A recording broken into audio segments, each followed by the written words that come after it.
how much racism and discrimination is happening in the United States? Relative to what? So what you're telling me is I can't answer that question. I don't know. I got to come up with parameters for defining the terms. Yeah, I agree with you. So let's look at some of the data for, at the very least, who experiences it. This is just some stuff on workplace discrimination from the U.S. Department of Labor.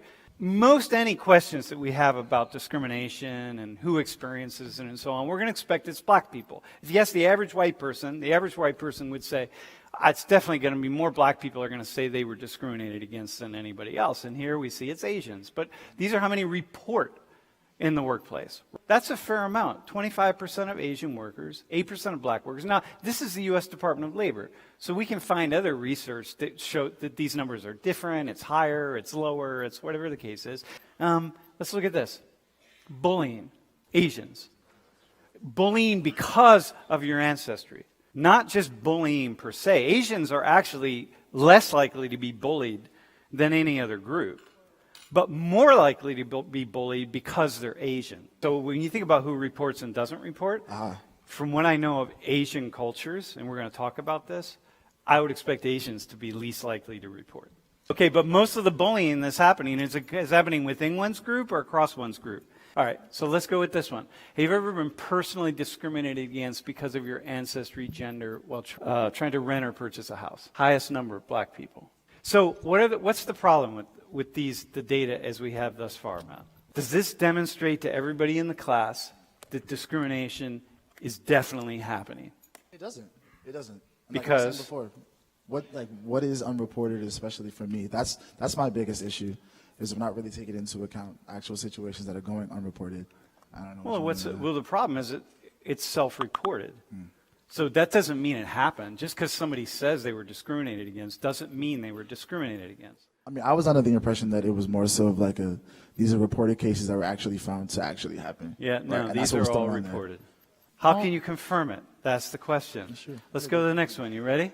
Illegal drug use and incarceration rates in the U.S. Now, this is just whites and blacks. So whites represent about 70% of all the drug users in the United States, more or less, right? Because it's basically equal to your place in the population.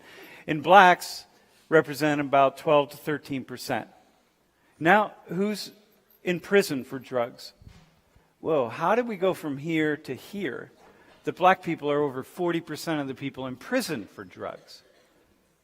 And white people, who are far more likely to use drugs, illegal drugs, are less likely to be in prison for drugs than black people.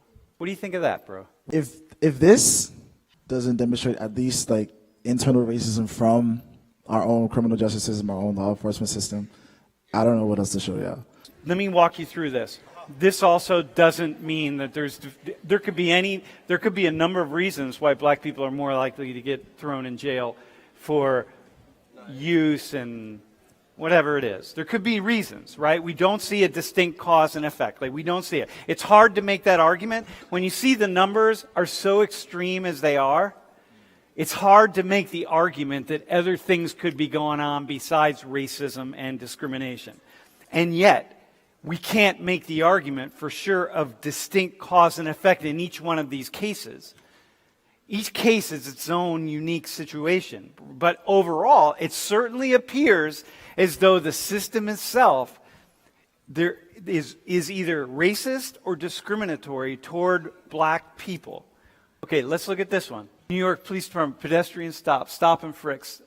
2012, there were over 500,000 stop and frisks in New York City.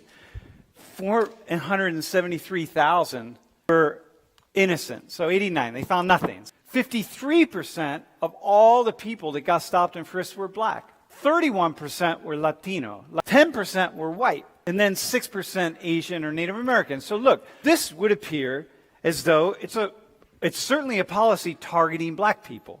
One of the issues is that when we put data out like this, it's not a guarantee that, yes, we absolutely see racism. The problem is that if you're going to make an argument about discrimination, And the issue is we got to agree on what we're talking about. Because especially for you, Sean the activist, if you want to try to convince average Americans that racism is happening in this country, you got to have a really tight argument. If there are a lot of people in this country who think that minorities complain too much and they're not really experiencing this discrimination, that it's all in their heads. It may be just what you call discrimination, I don't call discrimination. What you call bullying, I don't call bullying, or vice versa. Like, it doesn't rise to that level.